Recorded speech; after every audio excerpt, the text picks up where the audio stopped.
para que Deus tome providência, assim, né? É na nossa linguagem cristã, doutor. A senhora falou em entristecimento, que é mais do sentimento.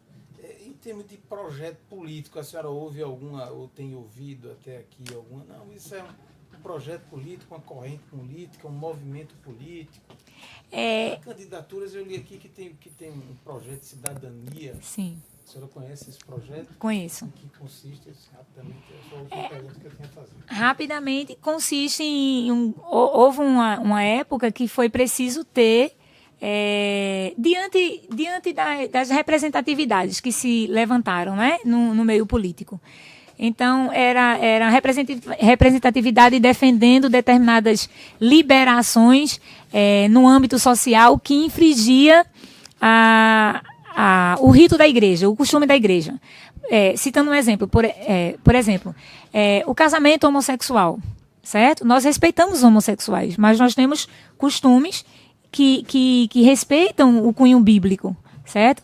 Então, quando começou a surgir essa parte de obrigatoriedade de determinadas instituições religiosas terem que fazer casamentos homossexuais e tal, então se sentiu a necessidade de ter representantes lá também, assim como tem representantes de outras religiões lá, né? Representantes do povo, mas que proferem a fé no Deus, não é? Seja ele qual for. Então, era preciso um representante político que representasse o povo, mas que tivesse valores morais e éticos condizentes com a palavra de Deus.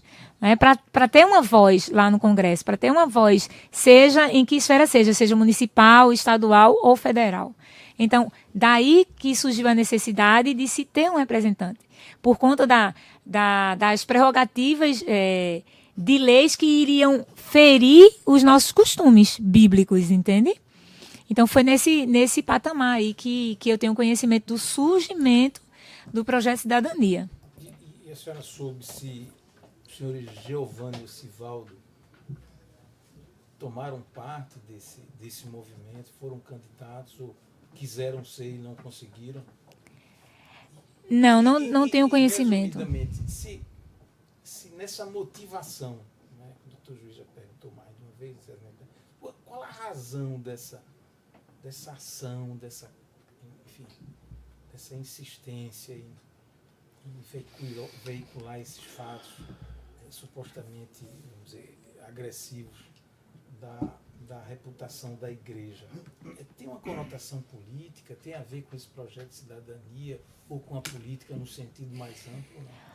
Olha, eu não tenho conhecimento de que eles foram candidatos pelo projeto de cidadania. Eu não tenho conhecimento a respeito disso, certo? Não, o projeto de cidadania era um projeto que envolvia pessoas que tinham pretensão para a Assembleia de Deus. Sim, porque foram candidatos pessoas que eram membros da Assembleia de Deus, não é? Como, por exemplo, o deputado federal, o pastor Francisco Eurico, não é?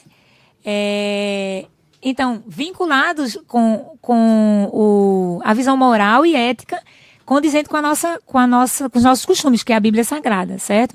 Então, assim, o motivo para que essas pessoas estejam fazendo todo essas divulgações e tal, eu entendo que é por realmente denigrir mesmo a instituição evangélica Assembleia de Deus, reafirmando que eu não tenho conhecimento de que eles se candidataram, certo? Então, eu não posso afirmar que seja de cunho político, porque eu não tenho como provar isso, mas eu entendo como opinião pessoal de que eles podem ter se desgostado de alguma coisa, não é? E aí levou isso muito a um viés que os fez aflorar essa forma toda, e agora com as mídias sociais, não é? Que está tão mais fácil denigrir a imagem das pessoas aí, não é? Que eu gravo um vídeo agora, daqui a segundos já está nas redes, né? Então, em suma, sendo bem objetivo, acredito que seja realmente o desejo de denigrir a imagem por descontentamento de alguma chamada, porque fez alguma coisa que não deveria ter feito, etc. Isso é uma visão pessoal. Certo. E a última, se a senhora tem conhecimento se eles ainda são membros da igreja ou já foram objeto de uma suspensão. Olha, o que eu tenho conhecimento é o seguinte. Exclusão na forma do estatuto que rege a igreja. Olha, na nossa igreja tem o corpo, o rol de membros, certo? Que são muitos, muitos. Então, eu não sei, eu não tenho como afirmar se todas as pessoas que estão lá aos domingos, ou às segundas, ou às terças, se todos são membros. Porque é muito grande. Eu só consigo afirmar que alguém é membro se estiver perto de mim e que eu tenha um convívio. Por quê? Porque existe um rito para se tornar membro da Igreja Evangélica Assembleia de Deus. No primeiro momento, tem o discipulado, que é um curso. A pessoa aceita Jesus como Senhor e Salvador de sua vida e vai para a igreja, escolhe uma igreja, uma congregação, né? E ali vai ter o discipulado, que é o estudo bíblico, não só da Bíblia nos primeiros momentos, para a pessoa entender, né, a Bíblia Sagrada, livro, capítulo, versículo, como ler, etc. Mas também são expressos os usos e costumes da nossa igreja, né? Sejam doutrinas, dogma, como queira chamar. Então, quando a pessoa concorda com esses ritos, com essa doutrina, aí a pessoa ela é chamada de profissão de fé. A pessoa preenche um formulário lá, ao preencher esse formulário, que submete-se para descer as águas, que é o batismo, só depois se torna membro, entendeu? Então, o que é que acontece? Quando a pessoa desce as águas, que é o batismo por imersão, a pessoa está publicamente dizendo que concorda com os costumes da igreja, com a doutrina, etc. Após isso, se a pessoa infligir algum costume, por exemplo, que costume? Que doutrina? Por exemplo, a pessoa sabe que o membro em comunhão com a igreja, tal, se adulterar ou fornicar, né? Aí a pessoa vai ter que passar pela correção, né? Então, isso é um costume, é um rito que todo mundo sabe antes de se tornar membro.